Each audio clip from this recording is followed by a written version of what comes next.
que se entienda lo de las naranjas. Bueno, van de pueblo en pueblo, la abuela la prostituye en una carpa, que hace referencia como si fuera una prisión, ¿no? En una carpa donde hacía fila los hombres para entrar, hasta que su cuerpo, la adolescente, no daba más. La conoce un chico llamado Ulises. Este chico pertenecía a otra clase social, otra cultura, e incluso cuando el chico se enamora, por eso digo, la imaginación del autor, cuando el chico se enamora, lo que tocaba, que era de un objeto de vidrio, se ponía de distinto color, o sea, cambiaba de color y la madre se da cuenta que está enamorado, ¿no?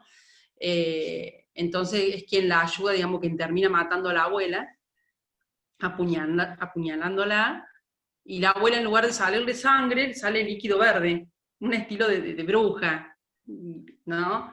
Y después, bueno, las cosas como por ejemplo el viento de la desgracia, que siempre sucedía algo cuando venía ese viento, la lechuza que cantaba, el pez que volaba, y la naranja, hablo porque la familia de este chico, Ulises, también hace mucha referencia en el tema de las naranjas, que el padre hacía este transporte, hablaba mucho del contrabando también. Entonces, las naranjas con los diamantes adentro. Bueno, entonces interpreté de esta manera, que no sé si, digo, de lo que vivió, de lo que lo rodeaba al autor en el mundo en su momento, de su vida, y por medio de un poco de lo real y de lo imaginario, ¿no es cierto?, en su conciencia, querer expresar a través de la obra, digamos, lo que pasaba. Bien, y esos elementos, esta de alguna manera conjugación entre lo real y lo irreal, o entre la fantasía y la realidad, ¿qué le suena?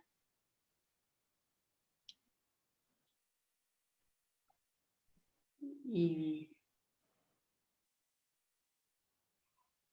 Pienso en muchas cosas al mismo tiempo, pero piensen en Márquez, piensen en este autor. ¿Cuándo se lo conoce, tanto a él como a muchos otros autores latinoamericanos? cuando se los conoce, y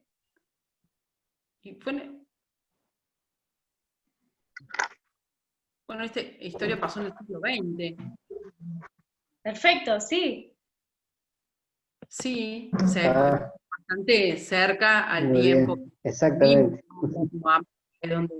donde sucede. Digo, yo lo interpreté así porque busqué la vida de él y bueno, como él nació en Colombia y esto sucede en Guajira, me parece que es un pueblito de Colombia donde hay mucha pobreza, donde, Bien, ¿no es cierto? eso, esas cuestiones, todas que vos estás describiendo, son características de un tipo de literatura que surgió en Latinoamérica y que disparó el famoso boom latinoamericano, ¿sí? Que es que en realidad fue un fenómeno editorial, porque se empezaron a leer las obras latinoamericanas en Europa, ¿sí? Y el contexto donde surge el boom latinoamericano, de alguna manera, responde a lo que en literatura se conoció como el realismo mágico.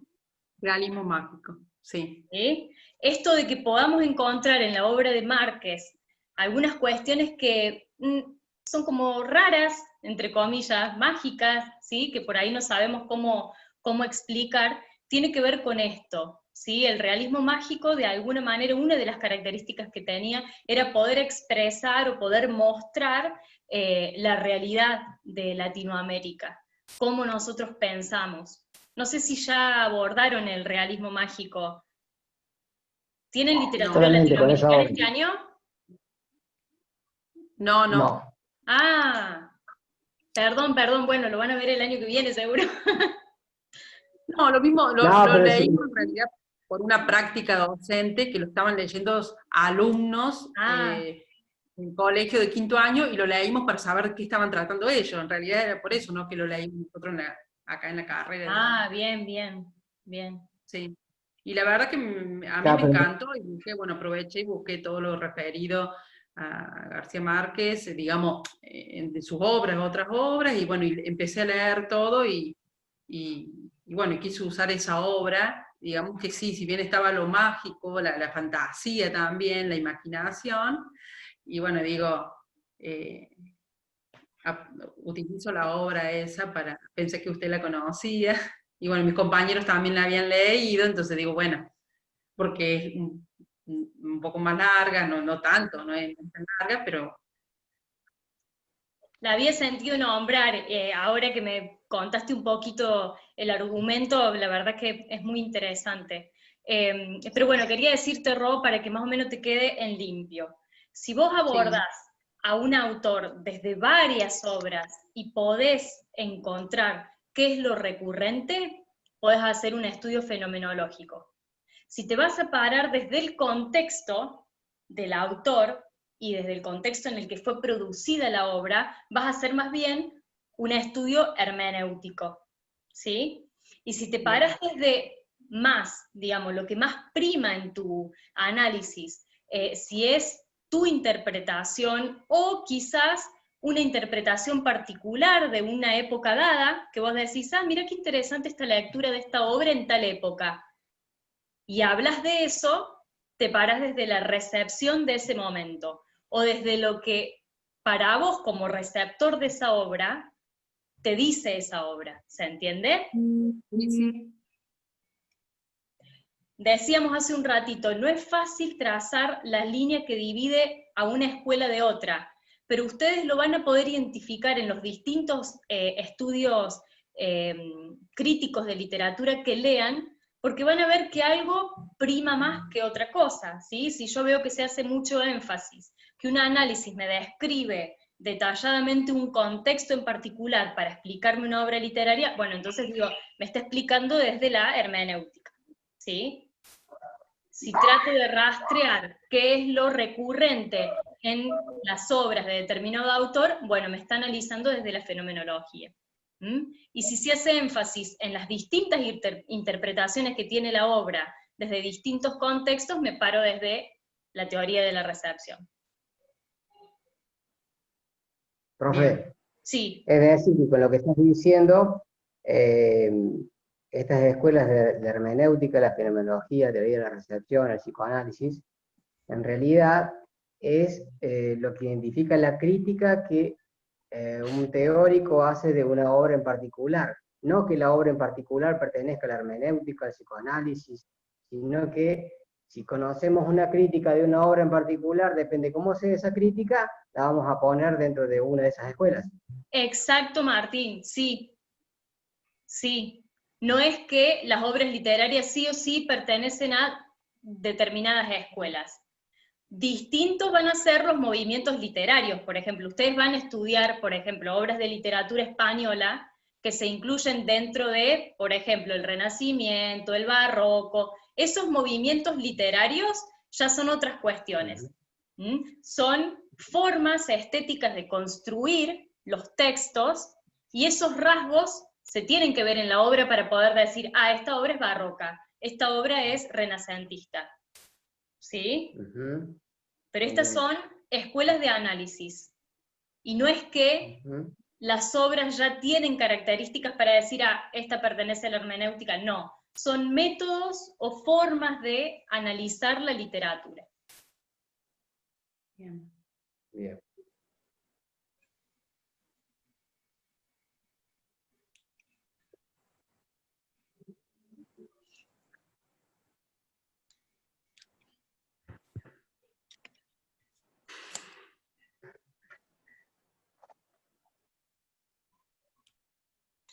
¿Alguien quiere preguntarle algo a Ro? Mientras ella contaba el argumento, ¿se le fue disparando alguna forma de interpretar ese texto? Eh, mm, no, yo lo interpreté más o menos como ella, aparte un poco había leído, cuando leímos la obra, lo mínimo que aparece nomás ahí en Wikipedia, ¿es el nombre? Sí, Wikipedia, que es la definición de todos los conceptos, donde también cuenta un poco de que esa novela sucede en un contexto histórico y que lo que algunos críticos dicen que quiere representar justamente es la prostitución infantil, ¿cómo se dice? El poder de la iglesia, la explotación, la corrupción del Estado. Cuenta ese análisis, que es más o menos lo que decía Ro también ahí, cuando analizaba la obra. Bien. La escuela estructuralista, que es otra de las escuelas que analiza Eagleton, se desprende de alguna manera de algunos de los estudios de los formalistas rusos, ¿sí? Los formalistas rusos, entre otras cosas, se basaron o empezaron a aplicar algunos estudios o a emular de alguna manera el estudio del lenguaje que estaba haciendo desde la lingüística Ferdinand de Saussure, pero a la literatura. Y se centraron en la obra, trataron de sacar de alguna manera lo que era la mirada del autor o la mirada del lector y centrarse en la obra literaria en sí, porque según ellos, y principalmente según Roman Jakobson, que es uno de los formalistas rusos, una obra para poder considerarse literaria tiene que tener literaturidad o literaturiedad, que es lo que hace que esa obra pueda ser considerada literaria. Y Shklovsky, que es otro de los formalistas rusos, dice que podemos llevar, o podemos identificar, mejor dicho, a los textos literarios porque tienen un lenguaje particular.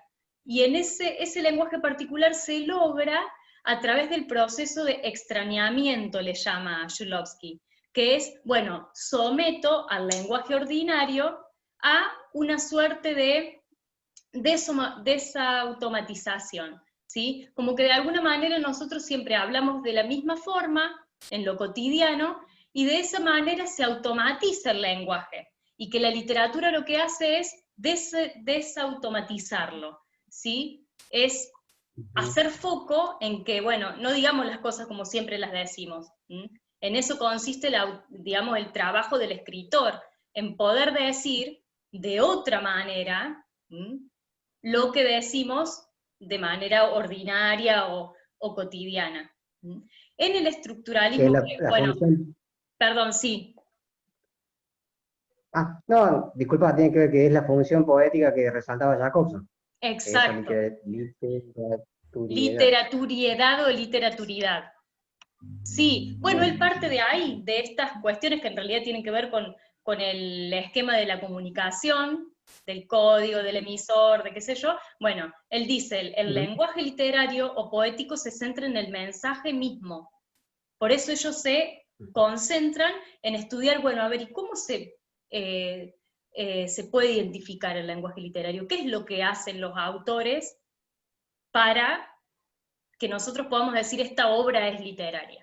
Bueno, y ahí surgen lo que son los recursos retóricos, el estudio de los recursos retóricos, y a medida que se va ampliando el estudio de lo que es la literatura desde los formalistas rusos, en algún momento Jacobson va hacia Estados Unidos, y ahí conoce a Levi Strauss, y con él, de alguna manera, fundan lo que es el estructuralismo moderno. ¿Sí? Se va como ya dejando un poco el formalismo y se van hacia el estructuralismo. Entonces empiezan a estudiar la literatura desde lo que es estructural. Por ejemplo, nosotros vimos el esquema actancial. El esquema actancial es una reescritura, si se quiere, no reescritura, sino una reinterpretación de lo que en principio hizo Vladimir Prop con su estudio sobre los cuentos tradicionales o folclóricos rusos. Él hizo una primera investigación, después Greimas la toma y la amplía, y la hace más vigente, en realidad, la trae más a la actualidad. Fíjense que lo que ellos plantean son estructuras fijas, que después las podemos traspolar a distintas obras. Pero ellos dicen que en toda obra literaria tengo un sujeto que es protagonista, tengo ayudantes, tengo oponentes. Otra forma del estructuralismo tiene que ver con las oposiciones binarias, con encontrar estructuras o formas de composición binaria. Tengo un bueno y un malo, que es lo que Greimas llamó estructura ideológica de una obra literaria. Que yo puedo desprender de la lectura de la obra, bueno, quiénes representan los valores morales, quiénes representan los valores inmorales, y así. Otro que podemos incluir dentro del estructuralismo va a ser Tsvetan Todorov. Yo te decía hace un ratito, Martín, que él estudia lo que es la literatura fantástica y va a diferenciarla de la literatura extraña y de la literatura maravillosa. No sé si vieron en alguna materia qué es lo característico de la literatura fantástica. ¿Cómo yo puedo decir, este cuento es fantástico? ¿Por qué motivo? No, me puedo imaginar, pero no lo escuché, no lo leí tampoco. Bueno, ¿y qué te imaginas vos, Martín? ¿Por qué? Y porque dentro de su contenido hay situaciones o personajes que no tienen que ver con la realidad ostensible, sensible, que son más bien creaciones de la imaginación. Bueno, pero por ese lado.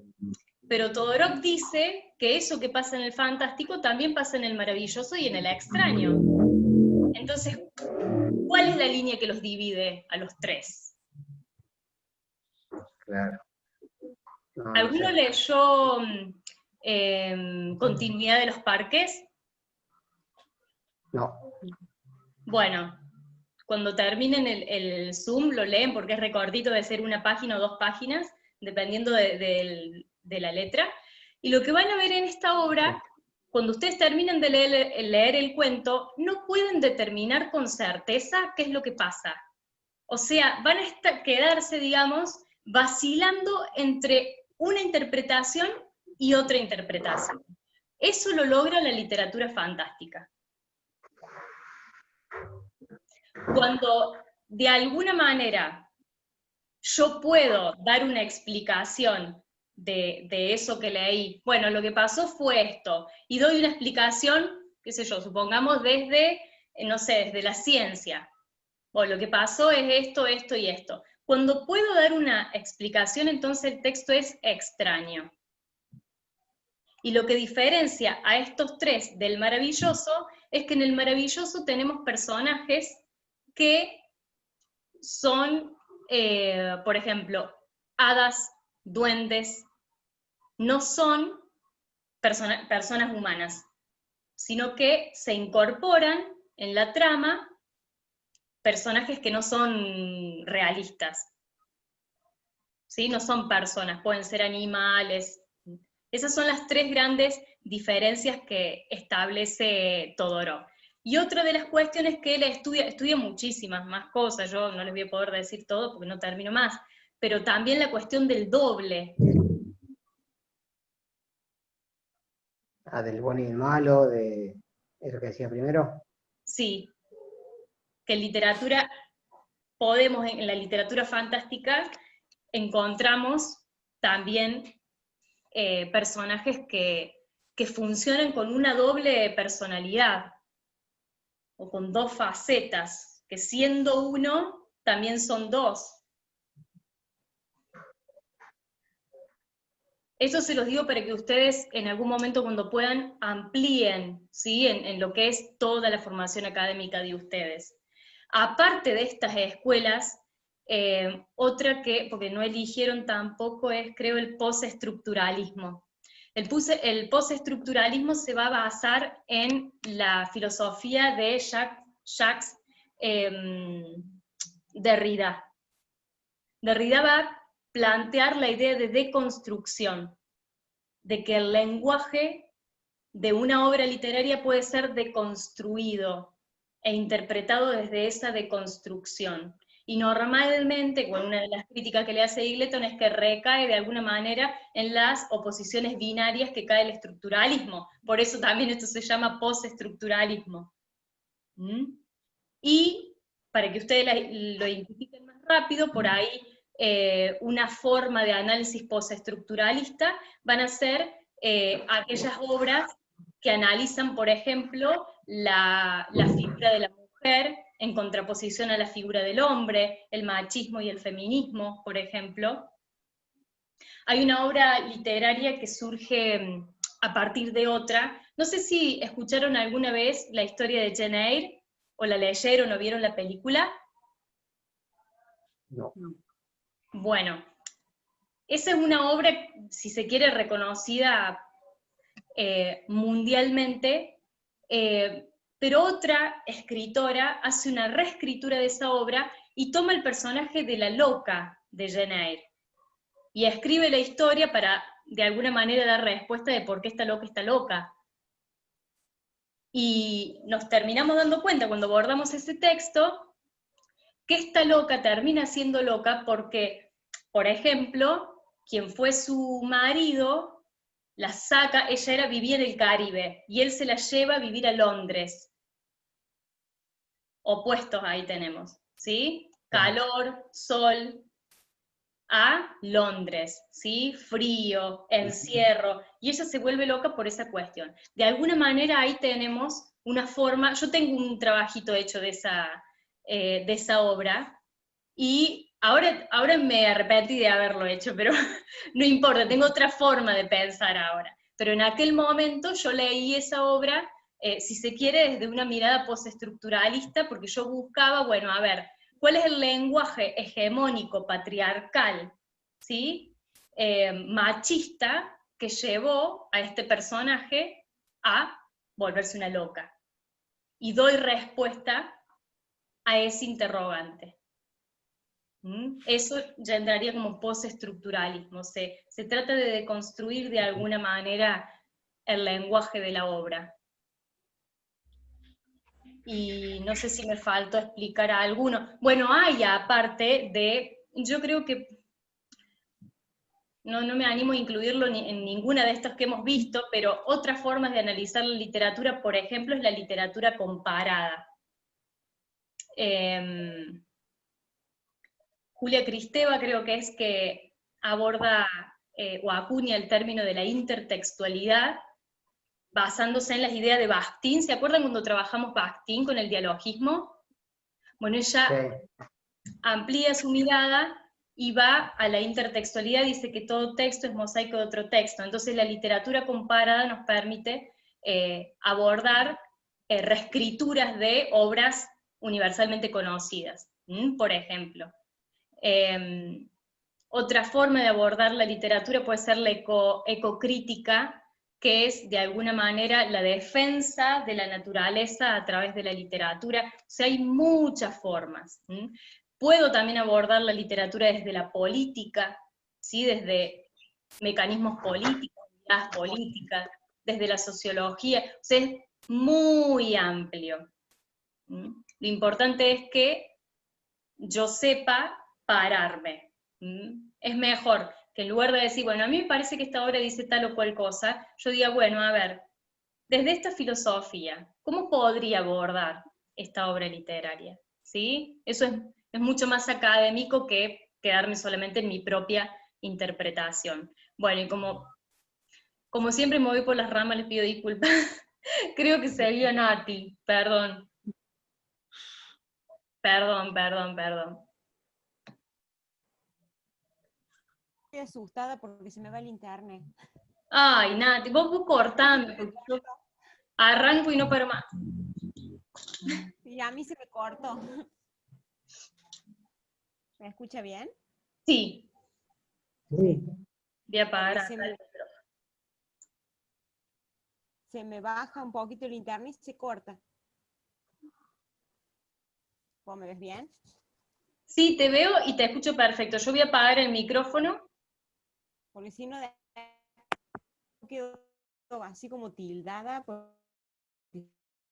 Sí, se tilda un poquito, pero bueno, vamos a tratar de apagar los micrófonos.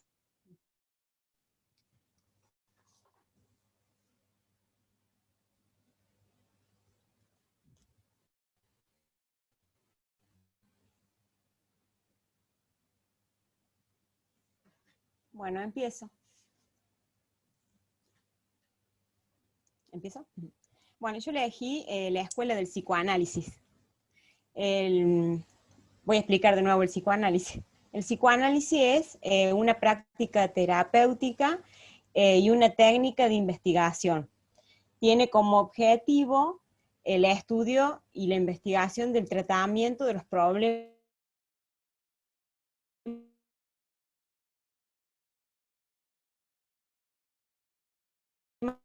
emocionales, desde el punto de vista. ¿Me costó? No, ahora no, recién se había cortado, perdón. Bueno, retomo. Decía yo que el objetivo de estudio del psicoanálisis es la investigación y el tratamiento de los problemas emocionales, desde el punto de vista desde la infancia, la interpretación de sueños y la técnica de asociación libre. Es una crisis donde están las relaciones humanas, de personalidad humana, y también de la convulsión social. Todas estas experiencias las reacomodaron, las reorganizaron en un campo sistemático de conocimiento, al cual llamo psicoanálisis. Fue desarrollado por Sigmund Freud en Viena a fines del siglo XIX. Él sostenía que el ser humano hasta la fecha estaba dominado por la necesidad de trabajar. Entonces, se reprimían algunas cuestiones de placer, todo para conseguir algo. Con el tiempo veía que esas represiones lograban un fin. Pero después se comenzó a estudiar que esas represiones, de forma excesiva, daban como resultado enfermedades. Entonces él sostenía que el ser humano estaba acostumbrado a sobrellevar esas represiones porque lo llevaban hacia un fin con más valor. Pero después terminaban en estas enfermedades, las cuales llamaron neurosis. Él consideraba que todo ser humano era un animal neurótico, porque tenía que primero hacer las represiones para lograr algo. La forma de hacer frente a estos problemas consistía en sublimar esos deseos que no podían lograr y direccionarlos hacia un fin de mayor valor social. Él decía que podíamos encontrar en el inconsciente soluciones para esas frustraciones. La meta del psicoanálisis es descubrir las causas de los problemas de la mente. Ay, estoy haciendo ruido. De los problemas de la mente. Permitir analizar al ser humano y que logre un desarrollo. El método que él utilizaba, él pensaba que todo estaba en el inconsciente y que nada tenía que ver con lo que salía, no era que estaba trabajado desde la inconsciencia, sino que era desde el inconsciente. El organismo tiende a reprimirse y después lograr externamente las soluciones. Pero primero sostenía que el ser humano tenía que reprimirse. Entonces, bueno, con su teoría, con el método que él había inventado, podía dar solución a estos problemas del ser humano. Primeramente sostenía estas terapias con la hipnosis, y después él se dio cuenta que el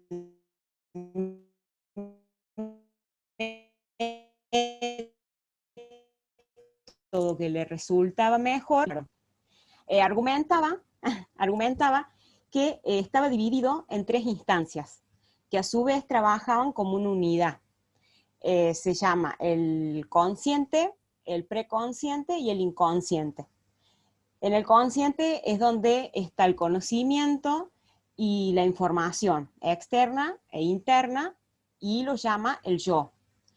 En el preconsciente que lo llama el super yo, están los deseos posibles de hacerse.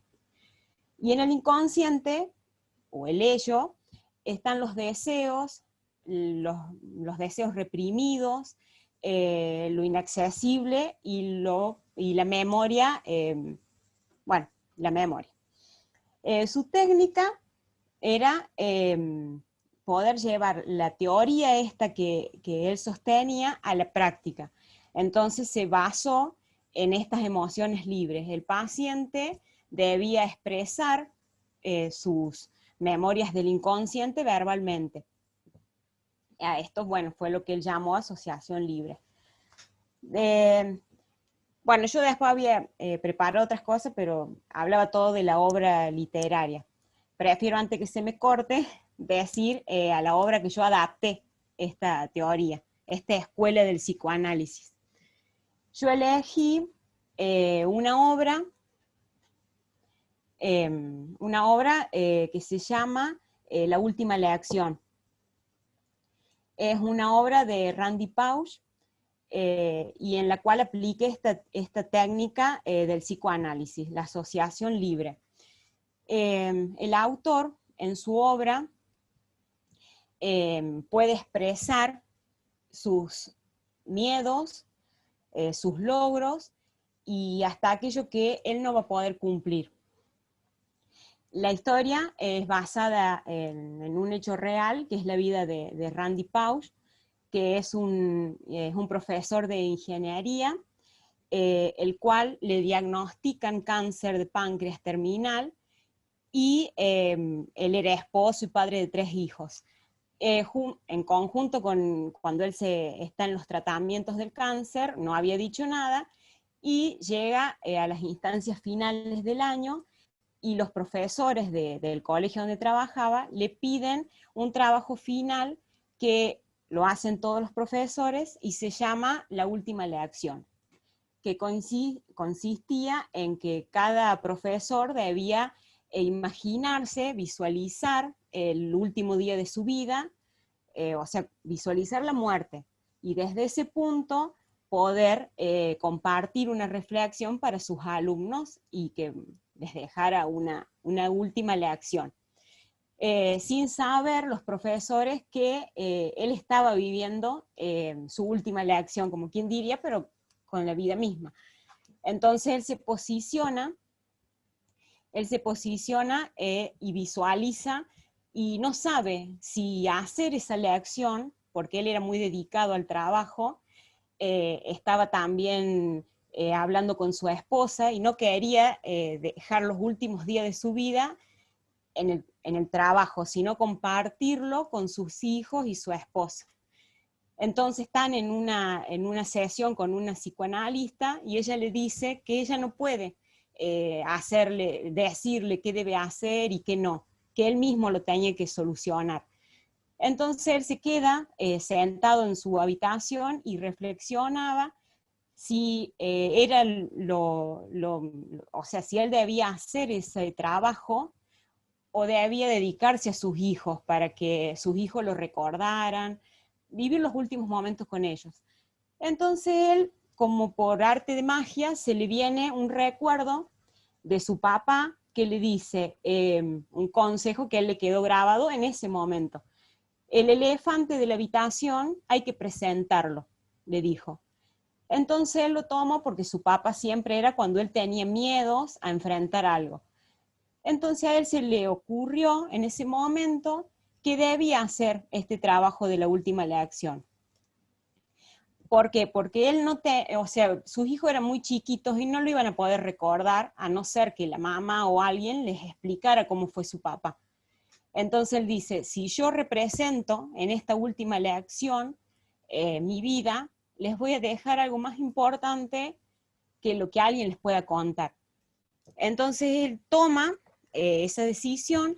En ese momento a él se le vienen a su mente, por eso yo apliqué la teoría acá, porque es como él está consciente del tiempo que él quiere pasar con sus hijos, pero sabe que tiene que hacer algo para que ellos por medios propios lo puedan ver y conocer lo que fue su papá.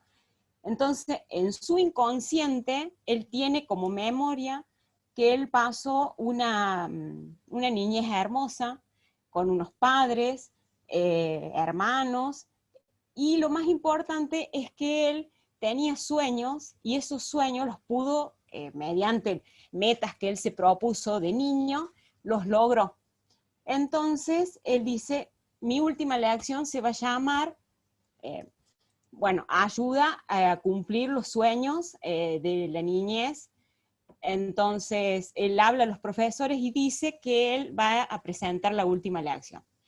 En realidad lo hace en medio de todo un auditorio, donde él recogió imágenes y fotos y de recuerdos, y lo primero que él presenta son los sueños que él tenía de niño, y que las metas logró cumplirlos. Entonces, él empieza a pasar en la presentación fotos de cuando él era niño, de sus sueños, y ahí él cuenta que, bueno, que cuando era niño él quería llegar a Disney, trabajar en Disney, que estudiar, que jugar al fútbol. Entonces él en su libro deja 61 lecciones de vida, y en ese momento él dice, yo tuve dos opciones al representar esta última lección para ustedes. En realidad, y ahí les cuenta que él tenía cáncer, que todos sus tratamientos no estaban dando resultado y que le quedaban pocos meses de vida. Entonces dice, yo tuve dos opciones, y en esa habitación decidí. Él tuvo la opción de quedarse con lo que tenía, que estaba enfermo, destinado a la muerte, o convertir ese deseo que él tenía de dejar algo en el futuro para sus hijos, en realidad, y que le sirviera para sus hijos, o sea, su familia, y para la sociedad. Entonces él les dice, eso, que él todavía se sentía un ser vivo fuerte, y que si a alguien le servía esta lección que él les dejaba, bienvenido sea, y que en realidad esa presentación era un legajo para sus hijos. Y bueno, hay muy emotivo, está en YouTube también el video de la presentación. Sí, tal cual. Muy emotivo. Sí. Muy emotivo. Sí. La última lección, quería acordarme el nombre y se me fue, que él la llamó Cumple de verdad tus sueños de la infancia. Ese era el mensaje que él les quería dejar, un mensaje de vida. Y bueno, y por eso yo apliqué la teoría esta del psicoanálisis en él, por todos los pasos que fue haciendo. Que si se hubiera guiado por lo que le decían que no, que en ese tiempo, entonces bueno, él brindó esta lección de vida. Después, bueno, yo ahí en el texto leí que toda obra, que lo tengo por acá,